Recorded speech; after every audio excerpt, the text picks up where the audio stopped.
लोगों का हथियार बनाया। और इसी पर पेश है हमारी खास रिपोर्ट।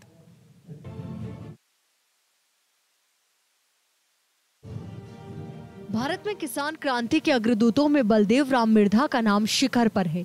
ये उनकी ही अलग का असर था कि किसानों ने सामंती प्रथा के खिलाफ यलगार किया और उसे जड़ से उखाड़ फेंका। किसान केसरी बलदेव राम मिर्धा का जन्म 17 जनवरी 1889 को तत्कालीन मारवाड़ परगना के नागौर में कुचेरा गांव में राड़ गोत्र के चौधरी मंगलराम के घर हुआ। जोधपुर राजवंश के साथ इस परिवार का संबंध एक अरसे तक रहा। मैट्रिक तक शिक्षा पाने के बाद किसान केसरी बलदेव राम जी जोधपुर पुलिस में हेड कांस्टेबल के ओहदे से मुलाजिम हो गए। अपनी योग्यता और कार्यकुशलता के कारण वो महज 24 साल की उम्र में थानेदार, 34 वर्ष में पुलिस इंस्पेक्टर और 37 साल में एसपी जोधपुर बन गए। वो लगातार तरक्की करते रहे और एक दिन आया कि वो इस महकमे के डीआईजी के पद पर आसीन हुए। बलदेव राम जी मिर्धा ने किसान समुदाय के लिए जो पढ़ाई की अलख लगाई, उसका ही नतीजा है कि मारवाड़ के इतने सारे लोग गवर्नमेंट सर्विसेज में, प्राइवेट इंस्टीट्यूशंस में और फिलैंथ्रोपिस्ट बने हैं। मेरा ये मानना रहा है कि जब एक व्यक्ति समाज के प्रति अपने आप को समर्पित कर देता है, वो एक समाज का व्यक्तित्व हो जाता है, किसी परिवार का या कास्ट का नहीं रहता।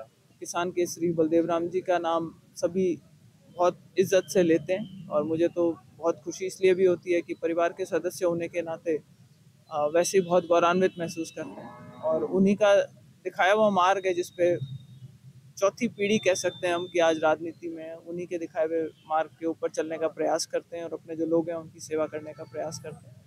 तो उनकी सीख को मुझे लगता है कि सारे जो किसान वर्ग के लोग हैं उसे हमेशा याद रखेंगे और आज उन्हीं को इज्जत देने के लिए आज ये जगह जगह ये कार्यक्रम करे गए। नागौर में मैं इसमें सम्मिलित। किसान केसरी बलदेव राम अपने समय के योग्य शासकों में एक रहे हैं। उन्होंने सरकारी सेवा में रहते हुए अशिक्षित समाज में शिक्षा की अलख जगाई। उन्होंने जगह जगह किसान छात्रावास और शिक्षण संस्थान खुलवाने में अपना योगदान दिया। उन्होंने ताउम्र किसानों के उत्थान के लिए कार्यक्रम चलाए। उन्होंने किसानों को किसान सभा के प्लेटफॉर्म पर इकट्ठा किया। साल 1940 में जोधपुर में सर छोटूराम के सभापतित्व में एक विशाल अधिवेशन कराया। आखिरकार उन्होंने 1947 में राजकीय सेवा को त्याग कर गांव, गरीब और किसान पर हो रहे अत्याचार और शोषण के खिलाफ उन्होंने संघर्ष किया। डाबड़ा कांड में हुई हिंसा ने उन्हें झकझोर कर रख दिया। जब निडर किसान केसरी मिर्धा जी ने किसानों को जुल्म का सामना करने की प्रेरणा दी और सामंती जुल्मों से किसानों को उभारा। सामाजिक और शैक्षणिक क्रांति के सूत्रधार किसान केसरी बलदेव राम मिर्धा किसी जाति विशेष के खिलाफ नहीं थे, बल्कि वो शोषण करने वालों और दूषित व्यवस्था के खिलाफ थे।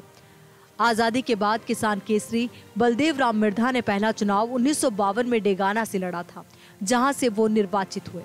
समाज सेवा करते हुए 2 अगस्त 1953 को उनका स्वर्गवास हो गया। उन्हें मारवाड़ क्षेत्र में किसानों को अधिकारों के प्रति जागरूक करने के लिए सदैव याद किया जाता है।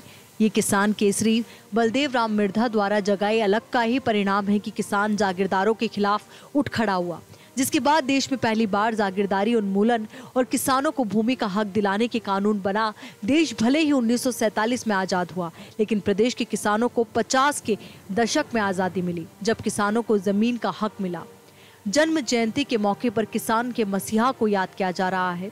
Bureau report, first India.